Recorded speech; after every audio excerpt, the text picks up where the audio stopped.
여러분 안녕하십니까, 반장입니다. 중국의 1대1로는 신실크로드 전략으로 요약되는 글로벌 경제협력 구상인데, 말이 협력이지 실은 중앙아시아를 거쳐 유럽, 동남아시아를 거쳐 아프리카까지 하나의 거대한 시장으로 묶어 중국의 경제 용토를 넓히는 것을 골자하고 있습니다. 중국은 이를 위해 가난한 나라의 인프라를 구축해주겠다며 자금을 대주고, 이를 빌미로 부당한 영향력을 행사합니다. 미국은 바로 이러한 국가들에게 접근하는 중국의 팽창을 막기 위해 중저소득 국가들의 인프라 수요를 돕기 위해 더 나은 세계 재건을 출범시키며 중국 견제에 본격적으로 나서게 됐습니다. 그리고 이 1대1로에는 중국을 포함한 7개 국가가 서로 영해 분쟁을 하는 남중국해도 포함되어 있습니다. 바다 아래 석유 매장 추정량은 70억 배럴, 어획량은 전 세계 바다의 10분의 1을 차지합니다.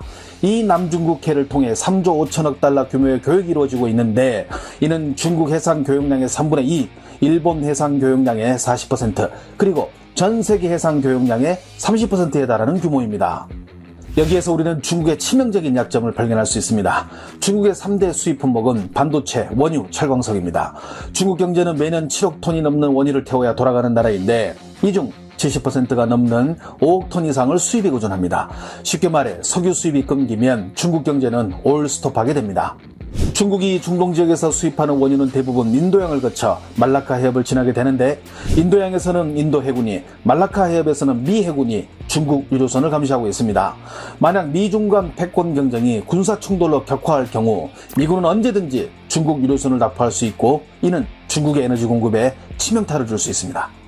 그런데 만약 중국의 항공모함이 미얀마나 이란의 항구에 정박할 수 있다면 얘기는 달라집니다. 중국이 1대1로를 통해 해당 국가의 항구 운영권을 손에 쥐고자 하는 이유가 바로 여기에 있습니다. 중국이 끝내 대만 주권을 차지하고 원유 수송 보호 등을 명분으로 인도양까지 진출한다면 국제사회 힘의 균형은 완전히 다르게 전개될 수밖에 없습니다. 이는 우리나라와도 밀접한 관련이 있습니다. 우리와 일본, 대만이 사용하는 에너지의 60% 이상이 남중국해를 거쳐 수입이 됩니다. 만약 이곳을 중국이 장악하게 된다면 우리는 중국의 감시를 받게 되며, 중국이 이 지역을 차단하게 되면 국가 경제는 심각한 타격을 받게 됩니다. 그래서 항모의 필요성이 제기되는 것입니다. 즉, 한반도 인근 해역과 원해 해상 교통로를 보호하기 위해서입니다. 원해 해상 교통로는 중동에서 동아시아에 이르는 원유 운송로를 의미하는 것인데, 한국의 항모는 이곳에 투입되어 한국으로 수송하는 원유를 보호하는 임무를 맡게 되는 것입니다. 중국의 군사 전문가 장소충은 가끔 망언으로 사람들을 피곤하게 만들기도 하지만, 그는 해군 소장 출신입니다. 그는 얼마 전 왕이 뉴스에 낸 기고문을 통해 한국은 지금 대국을 꿈꾸고 있으며 아시아 제1의 해군력을 구축하려 노력한다며 한국이 항모를 가지려는 또 다른 목적에 대해서 언급했습니다. 한국은 자국의 안전한 에너지 공급과 보호를 위해 항모를 이용해 말라카 해협에서 인도양을 거쳐 유럽까지도 항행을 할 것으로 내다봤습니다. 장소충은 결국 한국은 강국으로 가기 위해 항모가 필요한 것이며, 중국과 미국의 그림자를 벗어나 말 그대로 강국으로 가기 위한 준비를 하고 있다고 전했습니다. 덴마크 국방대학 교수 이안 바우어는 한국이 F-35B를 탑재한 항모를 보유하게 되면 미국의 최우선 동맹 반열에 들어가게 되며, 상호 합동작전으로 미군의 F-35B가 한국의 항모에, 또는 한국의 F-35B가 미군의 항모에 입착륙하며 작전을 펼칠 것이며, 해당 지역에서 자국의 원유 수송 보호 임무까지 무리 없이 수행할 수 있을 것이라 말했습니다. 퓰리처상을 수상했으며 글로벌 베스트셀러 황금의 샘 저자인 데니얼 얘기는 주요 국가들의 에너지를 둘러싸고 지정학적으로 어떻게 충돌하는지를 상세히 묘사한 뉴맵이라는 책을 무려 10년 만에 리더스북을 통해 국내에 선보였습니다. 그가 뉴맵을 통해 예측한 국제정세가 말한 대로 흘러가고 있다는 것이 더 놀랍게 다가오는 가운데, 얘기는 앞으로 무엇을 활용해 이동하느냐에 따라 일자리와 돈의 흐름, 국가 간 관계가 완전히 달라질 것이라 말했습니다. 이제 세상은 에너지, 기후, 지정학을 통해 부와 권력, 그리고 기회가 재편되고 새로운 시대의 주인공이 나온다고 저자는 말합니다. 그가 책에서 보여준 분석과 예측은 차후 세계의 흐름과 미래 트렌드를 예측할 수 있다는데 큰 매력이 있습니다. 국내 언론에서는 다루기 어려운 수준의 지식들이 펼쳐지고 있으며 앞으로의 세상을 미리 보는 즐거움이 있습니다.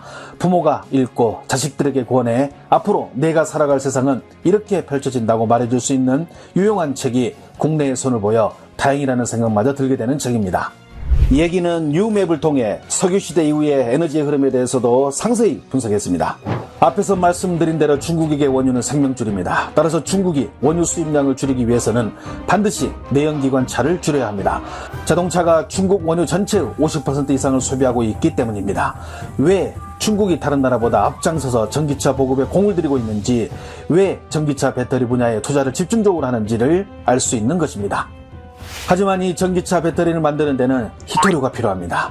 히토류는 환경오염 발생 등으로 인해 서방 선진국들은 히토류 생산을 꺼려왔으며 중국에 많이 의지해와 지금은 중국이 전 세계 생산량의 70% 이상을 장악하고 있습니다. 문제는 이 히토류가 첨단 무기 제작에 절대적으로 필요하다는 것입니다. A사 레이더나 전자전기, 그리고 첨단 미사일에도 히토류가 사용됩니다.